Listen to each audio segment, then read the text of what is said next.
Marshim në Shkup, qindra qytetarë ndezin qirinj për viktimat e tragjedisë Koçanit. Qindra qytetarë të Shkupit marshuan të hënën mbrëma për të kërkuar drejtësi dhe llogari për tragjedin që ndodhi në diskotekën Plus në Koçan, ku 59 të rinj humbën jetën në 16 mars 2023. Protesta u organizua nga iniciativa qytetare Kush është i radhës, e cila theksoi se kjo tragjedi, si dhe ngjarje të tjera të ngjashme, janë pasojë e korrupsionit të përhapur në vend. Marshi i tyre nisi në sheshin qendror të Shkupit dhe kaloi përmes qytetit deri tek ndërtesa e qeverisë, ku protestuesit kërkuan transparencë dhe përgjegjësi nga autoritetet për lejen e funksionimit të paligjshëm të klubit të natës në Koçan. Ata mbajtën pankarta që shprehnin revoltat e tyre si sistemi është i radhës dhe brohoritën sloganet fuqishme si drejtësia për viktimat dhe vrasës. Zëdhënësja e iniciativës qytetare Milena Janevska kërkoi që të mbaj përgjegjësi të gjithë ata që janë të përfshirë në këtë tragjedi, duke përfshirë zyrtarët e nivelit të lartë të shtetit dhe ata që kanë mundësuar këtë situatë për vite me radhë. Protesta që përfundoi në mënyrë paqësore pas 16 minutash heshtje për të nderuar viktimat, rithirrje për një sistem më të drejtë dhe një qeverisje që t'u përgjigjet interesave të qytetarëve, jo grupeve të caktuara politike.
Marshim në Shkup, qindra qytetarë ndezin qirinj për viktimat e tragjedisë Koçanit.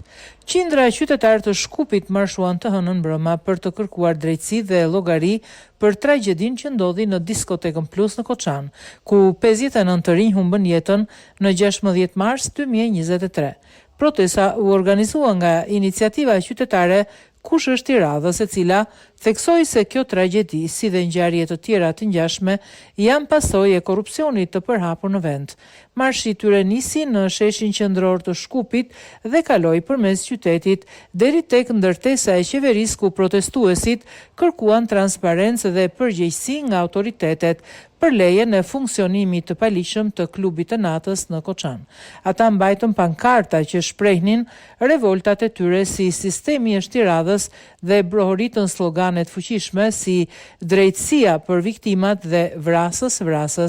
Zëdhënësja e iniciativës qytetare Milena Janevska kërkoi që të mbaj përgjegjësi të gjithë ata që janë të përfshirë në këtë tragjedi, duke përfshirë zyrtarët e nivelit të lartë të shtetit dhe ata që kanë mundësuar këtë situatë për vite me radhë. Protesta që përfundoi në mënyrë paqësore pas 16 minutash heshtje për të nderuar viktimat, rithirrje për një sistem më të drejtë dhe një qeverisje që t'u përgjigjet interesave të qytetarëve, jo grupeve të caktuara politike.